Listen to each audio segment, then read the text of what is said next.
What's up, all you cool cats and kittens? We're going to talk about the DDE assignment for this week and also take a look at a couple of great work from last week.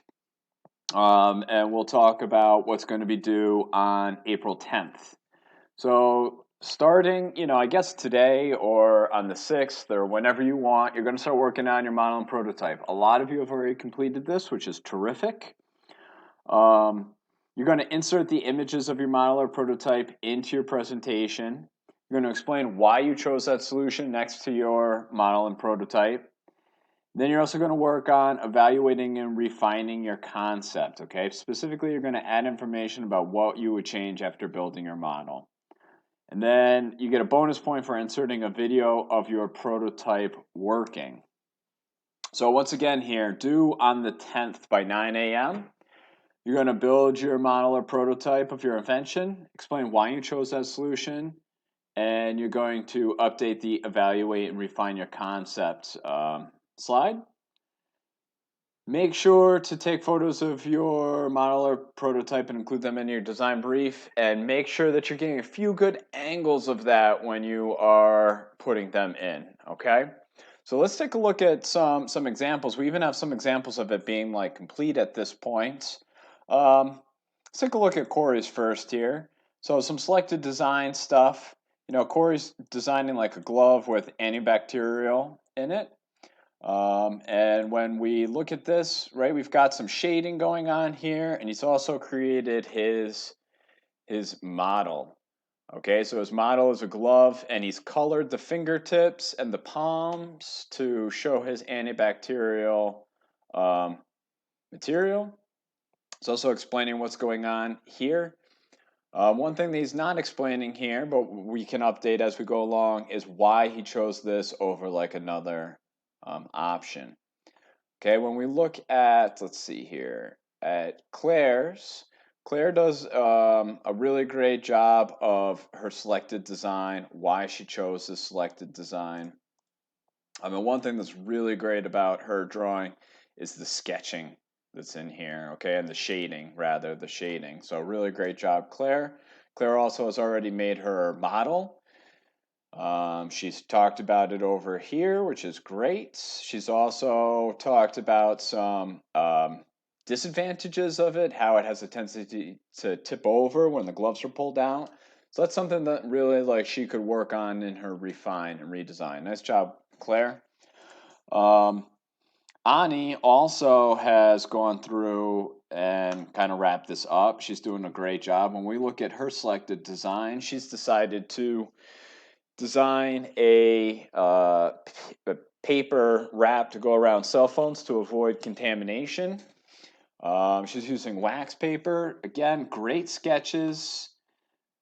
Explains what type of material it is, what it looks like, how it looks when it's around the phone, and there's some sketching and some shading involved in all this. So great job with that, Ani.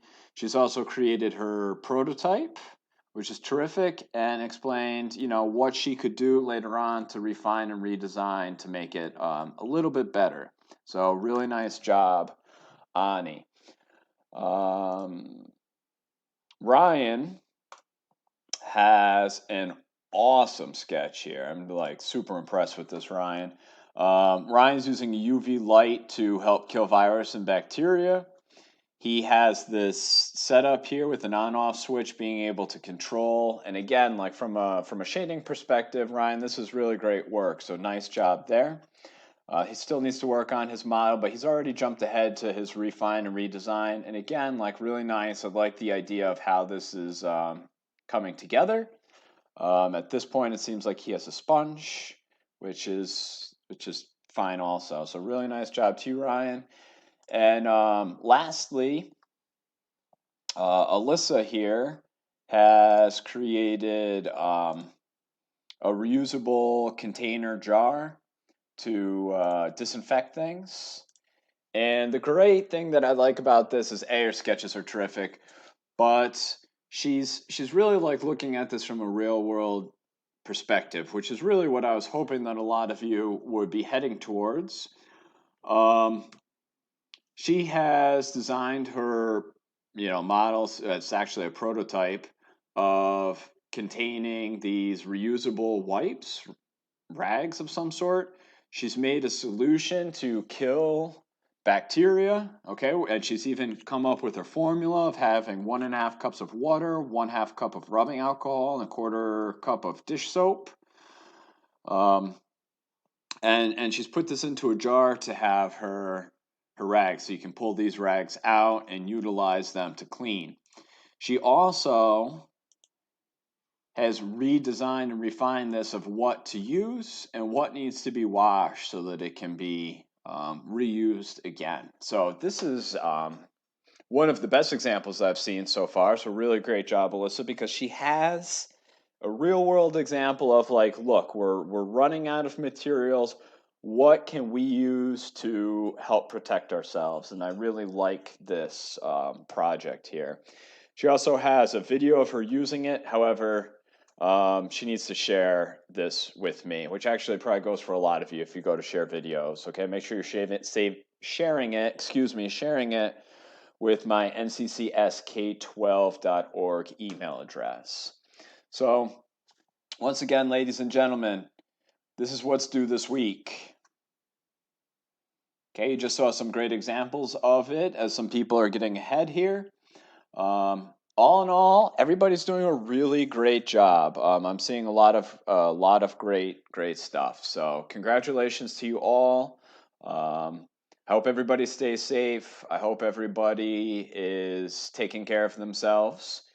And I look forward to seeing your models and prototypes next week. Email me with any questions. Have a great weekend. Bye-bye.